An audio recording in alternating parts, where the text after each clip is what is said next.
inakuja kubadilisha taswira ya mpira wetu kuanzia soka la chini la vijana na mipangilio yake ilipokaa. Nakushukuru sana Bwana Juma Ayo kwa swali zuri, swali ambalo linaenda kujenga mfumo mzima wa kuelezea Soccer School, Young African Soccer School. Ni project ambayo tumeianzisha na kama wote tunafahamu ni mfumo wa academy wa kufundisha watoto ambao waliokuwa na vipaji vya mpira na wasiokuwa na vipaji vya mpira.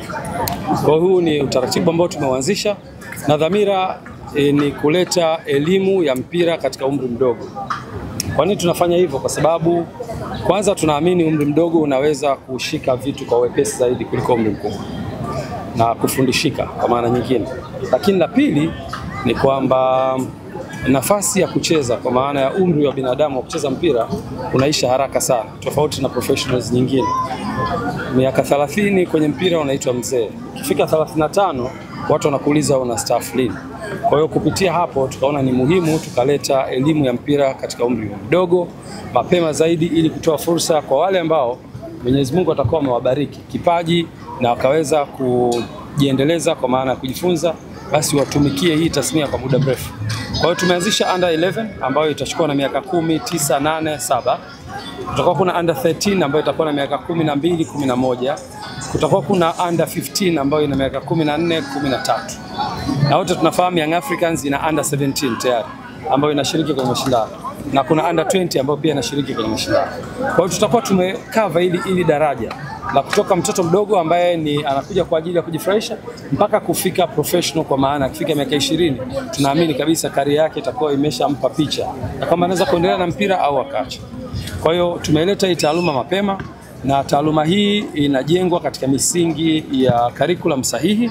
Tulimleta technical director kama mnakumbuka, Paul Matthew kutoka South Africa, na task ambayo nilimpia ni kuandaa mfumo wa namna hii ambao umeletwa kwangu na kwa Excom. Tumeupitia, tumeutazama na kubadilisha kwenye yale maeneo ambayo tunaona yanaendana na mazingira yetu na kuja sasa na mfumo ambao umekamilika.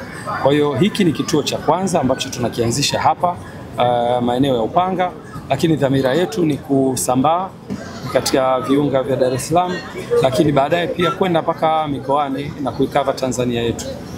Nchi yetu ina watu zaidi ya milioni 61. Tunasema youth ni idadi kubwa ya zaidi ya 50-60, na hawa watoto ni asilimia nyingi zaidi, na hawa watoto wanahitaji kupata elimu hii ili waweze kufanya maamuzi sahihi, either kuendelea na mpira au kuendelea na mambo mengine related to football bila kuisahau tasnia ya kwetu yenyewe ya mpira. Kwa hiyo tumeanza kituo hiki, thamani yake nafikiri imetangazwa. Mtoto atakayetumikia center hii atalipa shilingi 400,000 kwa mwezi, lakini kutoka kuna initial payment kwa ajili ya kupata vifaa. Kama mmeona hapa watoto wote, watoto wamevaa green, utaiona full, watoto wamevaa jezi njano kwa ukamilifu wake, kuna watoto wamevaa jezi nyeusi. Kwa hiyo mtoto mmoja atapata seti zote 3. Na seti hizo zitamfanyia aendelee kutumikia kufanya mazoezi kwenye timu na kufanya training na kucheza pia mechi za kirafiki. President, nimemalizia hapo kwenye swala la bei. Ukiishia hapo tumeshaanza kufanya registration ya wazazi na vituo vitakuwa zaidi ya hiki. Kwa hiyo kuna baadhi ya vituo vitakuwa na bei ya chini zaidi. Kuna study ambayo ilifanywa na Harvard University na inatumika pia, nimeona same model wanaitumia Aga Khan Hospital. Wana hospitali zao ambazo ukienda kama Upanga pale Aga Khan kuna bei yake ambayo iko premium kidogo, lakini wamefungua branch Masaki ambayo bei yake iko juu kidogo kulingana na mahitaji na wanasema economic stability ya eneo. Lakini hao Aga Khan wana branch maeneo mengine kama Tandale, maeneo kama Tandika. Ukienda kule bei zake zinakuwa chini kidogo kulingana na maisha ya watu wa huko. Kwa hiyo pia Yanga Soccer School itakwenda na huo mfumo. Kuna baadhi ya maeneo bei zetu zitakuwa chini kidogo kwa ajili ya kukidhi mahitaji ya wahusika. Kwa hivyo na tunataka pia watu wapate huduma sahihi, kuleta walimu wazuri, infrastructure nzuri kama hizi, lakini pia vifaa ambavyo mnaviona hapa. Watoto wakija, kila mtoto atakuwa na mipira yake. Sharing itakuwa hakuna unless watakuwa wanafanya drills za pamoja. Usimamizi mzuri, mtoto wako akija atakuwa salama, hataweza kuchukuliwa na mtu mwingine. Tumeandaa utaratibu mzuri. Kwa hiyo kuna supporting staff kubwa kwa ajili ya hii miradi.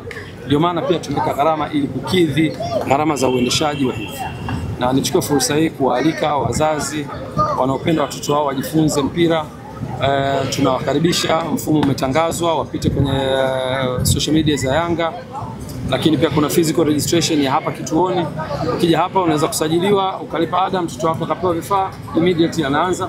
Na hii sasa hivi tumeshaanza, tunatarajia kutokana na usajili tutafungua pia vituo vingi zaidi. Nashukuru. President, tunaona hii sio mara ya kwanza kuwa na Pitso. Labda kwa nini Pitso ndo anakuwa anahusika sana katika mambo yenu na katika tukio hili? Kwa nini Pitso msimani? Umeuliza swali zuri, na Pitso ni si tunamwita na yeye anaitwa hivyo, the son of Africa. Ni kwanza mmoja katika makocha bora tuliowahi kuwashuhudia wanaotoka Afrika na wakaihudumia Afrika. Hakuna kocha mwenye mafanikio Mwafrika anayemzidi Pitso Mosimane. Najua nyewe ni waandishi, mnaweza kufanya research yenu. Ana CAF Champions League 3 katika mikono yake, si ndivyo? Ana bronze medal 2 za Club World Cup. Huyu ni namba 1 coach in terms of success. Turnaround ya maisha yake, ukija kwenye football amecheza, mmemsikia pale anacheza Jomo Cosmo, amecheza vilabu vikubwa South Africa, ameenda nje amecheza national team. Amekuja kufundisha, amefundisha vilabu vikubwa Mamelodi Sundowns, na nafikiri ndio kocha pekee kutoka Afrika amewahi kufundisha, especially Sub-Sahara, amewahi kufundisha Al Ahly. Sidhani kama kuna kocha mwingine kutoka ukanda wetu huu wa Afrika ambao ni weusi amewahi kufundisha klabu namba 1 barani Afrika. Kwa hiyo kwanza ni mtu mwenye profile ya juu sana, hilo ni la kwanza. La pili, Pitso ameni-inspire kufungua hichi kitu kupitia Young Africans miaka 3 iliyopita. Baada ya kuona anaelekea mwishoni, sasa anataka kupumzika, akaniambia project yake inayofuata ni Soccer School, kuhakikisha anapeleka knowledge kwa watoto wadogo kwa ajili ya kujifunza mpira mapema. Miaka 3 iliyopita nilipomwalika, akaanzisha Pitso Soccer School. This is exactly what Young Africans is doing now. Pitso ameweza kudevelop huu mfumo kwa miaka 3, umeshaanza kufanya kazi. Sasa hivi ana mikataba na shule South Africa ambazo anazifundisha, inaitwa Pitso Soccer School. Zaidi ya shule 180 plus or minus South Africa, akiwa anatoa huduma kwa zaidi ya watoto 12,000. Na huwezi kuamini, ukiachilia tu hiyo kwenye kufundisha wachezaji, tumeshaanza kuona wachezaji wanasajiliwa. Kuna mtoto amesajiliwa Mamelodi Sundowns akiwa na miaka 13, anatoka kwenye Pitso Soccer School. Lakini pia hiyo South Africa amedevelop, ana zaidi ya makocha 90 sasa hivi wanaofundisha youth football. Juzi tumeona record in South Africa, mmoja katika makocha wake hao amesajiliwa na klabu inaitwa Superkuni. Wote mnaifahamu, inashiriki ligi kuu ya South Africa. Coach, nitakuwa nimelijibu swali lako beyond borders, kwa nini Pitso? Ni mtu ambaye ametuzidi kwenye kila eneo, kwenye upande wa experience na planning ya mradi ambao Young Africans inafanya. Na sisi kama Afrika tunahitaji tutoe fursa kwa wenzetu wa Afrika ambao wamefanya vizuri kwenye haya maeneo, tuwape platform pia, tangazike ndani ya nchi ya Tanzania na nje ya mipaka, lakini pia na sisi tujifunze kutoka kwao. Labda la mwisho, President, tunajua asilimia kubwa watoto huwa wanatoka katika manyumbani na shule mbalimbali. Ni namna gani kwenye wiki utakuwa wanacheza na namna gani watakuwa wanatoka shule au kutoka? Tutakuwa tumetoa muda maalum wa watoto kushiriki mazoezi.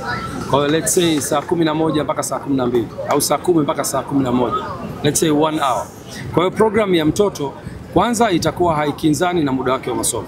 Hatuwezi kuweka saa 5 asubuhi wakati tunajua umri wao wote wanatakiwa wa shule. Kwa hiyo tumeweka muda ambao ni nje ya muda wa masomo, hilo la kwanza. La pili, tumetoa fursa pia allowance kidogo ya mtoto commute, akishatoka darasani apate nafasi ya kwenda nyumbani labda kula na kujiandaa kuja hapa. Kwa hiyo itakuwa inaanzia saa 10 na kuendelea. Lakini la tatu ni kwamba program hizi zitakuwa pia ziko customized kulingana na mahitaji. Kwa hiyo over the weekend pia kutakuwa kuna nafasi ya watoto kutrain. So wazazi na technical staff yetu watakuwa wanakaa wanatengeneza program. Labda wakati wa likizo program inaweza kubadilika, wakati wa masomo program inaweza kubadilika, na hiyo inaendana na mahitaji. Lakini kiufupi, mtoto akilipia atatrain siku 4 kwa wiki. Maximum siku 4 kwa wiki. Kwa hiyo kutakuwa kuna session katika siku 4, 3 za wiki na 1 ya weekend. Na akifanya hivyo atakuwa amepata hiyo nafasi ya kuhudumia. Lakini pia kutakuwa kuna special programs za watoto kulingana na mahitaji. Mtoto huyu hawezi kuhudhuria vipindi hivi, anatengenezewa special programs. Nia na madhumuni ni kupromote watoto waingie kwenye mpira, waupende mpira, lakini pia wajifunze, na wale watakokuwa na vipaji tutaweza